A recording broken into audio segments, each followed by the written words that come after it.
কিছুদিন পূর্বে এক বক্তার মুখে শুনেছিলাম মৃত্যুর পর আপন ভাই বোনের নাকি আর কোনোদিন দেখা হবে না।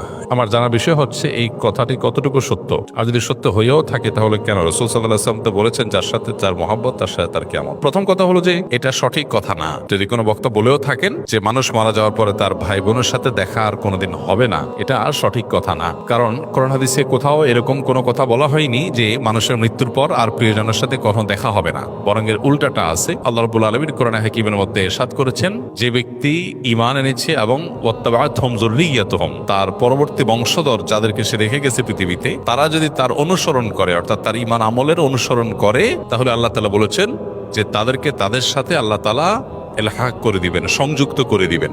অতএব এই আয়াত বরং পরিষ্কার বলছে যে কোনো মানুষের মৃত্যুর পর তার আত্মীয় স্বজন বা যাদেরকে তিনি রেখে মৃত্যুবরণ করলেন, সে মানুষগুলো প্রিয়জনরা যদি তার আদর্শ অনুসরণ করে, অর্থাৎ ঈমান আমলের চর্চার মধ্যে থাকে, তাহলে তাদের সাথে কিয়ামতে বা আখিরাতে আল্লাহ রাব্বুল আলামিন তাদের সাথে সাক্ষাৎ এবং একসাথে থাকার সুযোগ আল্লাহ তাআলা দান করবেন।